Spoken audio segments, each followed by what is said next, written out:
Sound is summoned my biapus when there is a moment when the noise finally gets quiet enough for me to hear the question that has been waiting beneath everything. What am I really here to do? Not what pays the bills, not what impresses people, not what keeps me busy enough to avoid my own thoughts, but what am I here to build, give, become, and leave behind? I believe purpose is not always lost. Sometimes it is simply buried beneath survival. For years, I may wake up, work, handle responsibilities, answer messages, chase deadlines, pay bills, take care of people, and fall asleep exhausted, only to repeat it all again. From the outside, I may look productive. I may even look successful. But somewhere inside, a deeper part of me keeps asking, is this all there is? That question is not weakness. It is an invitation. I have learned that purpose rarely arrives with fireworks. It does not always come with a voice from the sky, a million-dollar idea, or a perfectly written map. Sometimes purpose arrives as restlessness. Sometimes it feels like dissatisfaction with the life I have accepted. Sometimes it shows up as a dream I cannot stop revisiting, even after I have tried to bury it beneath excuses. I believe my discomfort may not be a sign that I am failing. It may be proof that I have outgrown the version of life I have been living. Purpose is not merely a job title. It is not a business card, a salary, a social media following, or applause from strangers. I can have all of those things and still feel empty. Purpose is deeper. It is the reason my life feels connected to something greater than my own comfort. It is the place where my gifts, my pain, my passion, my values, and the needs around me begin to meet. And finding it requires honesty. I have to stop asking, what would make people respect me? And begin asking, what makes me feel most alive? I have to stop copying someone else's life because it looks impressive from a distance.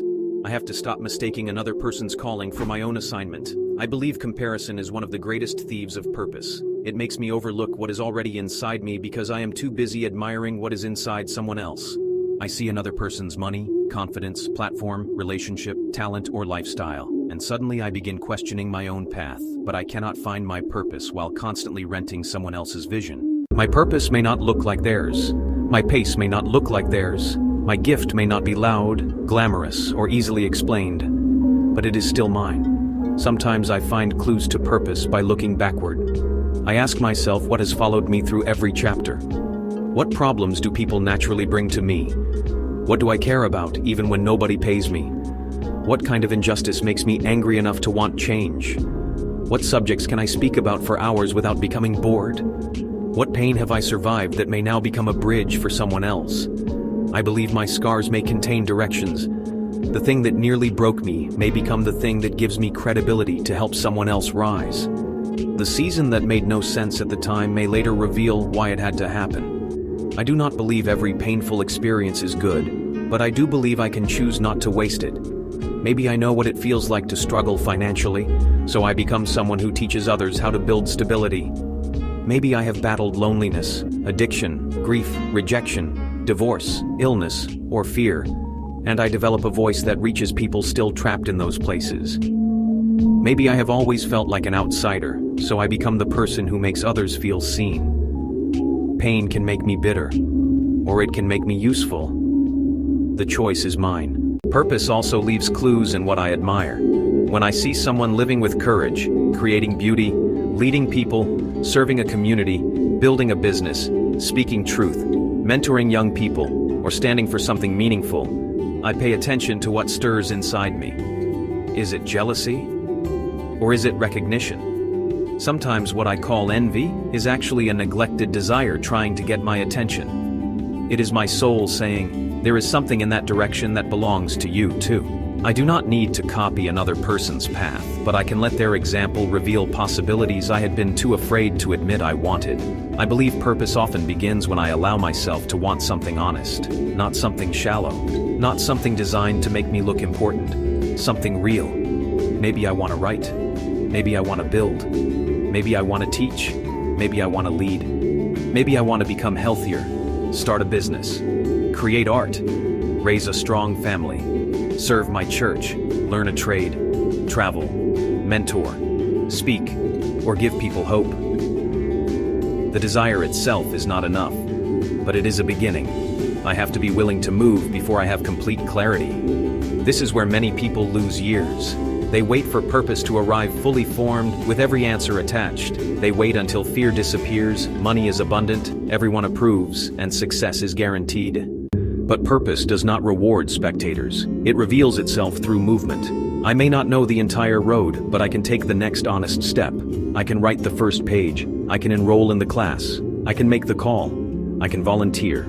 I can start the conversation. I can create the first video. I can build the first offer. I can take the walk. I can pray the prayer. I can begin before I feel ready. I believe clarity does not always come before action. Often clarity comes because of action. When I move, I learn.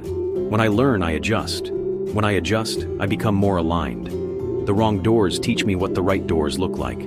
The failed attempt teaches me what I need to improve. The uncomfortable beginning introduces me to strength I did not know I carried. Purpose is not found by overthinking my life into submission. It is found by living awake. I also have to understand that purpose will cost me something. The moment I begin moving toward a meaningful life, distractions will become louder.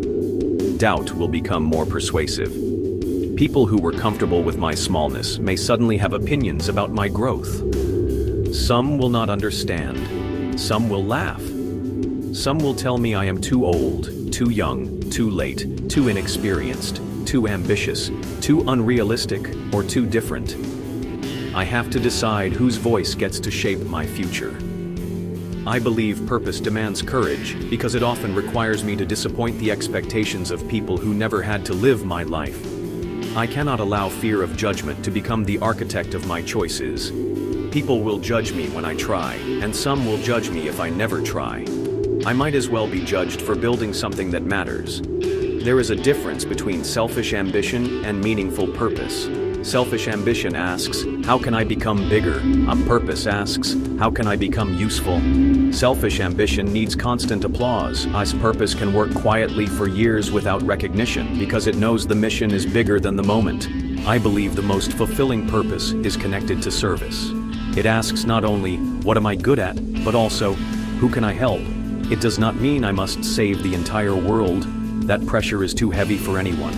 But I can make one corner of the world better. I can help one person. I can solve one problem. I can offer one skill. I can bring one idea to life. I can make one person feel less alone. Purpose may be raising children who feel loved and safe. It may be becoming the dependable friend people can call in a crisis. It may be working with integrity in a field where honesty is rare. It may be opening a business that creates jobs. It may be caring for aging parents. It may be creating art that gives strangers language for their pain. I believe purpose is not always public, but it is always powerful when it is lived with intention. There are seasons when my purpose may look different. I may be called to build in one chapter and heal in another. I may spend one season learning, another leading, another resting, and another rebuilding. I do not have to force a permanent identity onto a life that is still growing. I am allowed to evolve. The person I was at 20 may not know what the person I am now needs to do. The dream I once had may change shape. That does not mean I failed. It means I listened. I believe purpose is not a prison sentence. It is a relationship with truth, growth, and calling. Finding purpose also requires patience. I may feel behind, but I'm not disqualified. I may be beginning at an age when I thought I would already be finished. I may have detours, mistakes, responsibilities, and setbacks that make my road look different from someone else's. But I refuse to let the calendar intimidate me into surrender. I believe it is never too late to become more honest about who I am. It is never too late to learn, never too late to heal, never too late to create, never too late to apologize, never too late to rebuild, never too late to begin serving in a way that makes my life feel more connected, more alive, and more true. The greatest tragedy is not starting late. It is never starting because I was ashamed of being late. I do not need to discover my entire purpose tonight. I simply need to become the kind of person who listens when life calls me higher. I need to stop ignoring the dreams that survive every distraction. I need to stop dismissing the gifts that come naturally to me. I need to stop waiting for someone else to declare that I am ready. I believe purpose is not hiding from me. It is waiting for me to become brave enough to meet it. So I begin with what is in my hands. I honor what I have survived. I pay attention to what makes me come alive. I serve where I can. I learn what I need. I take the next step.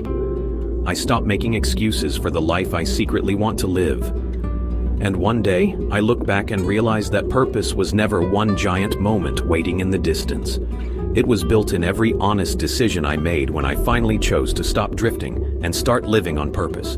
If you enjoyed this video, please like and subscribe.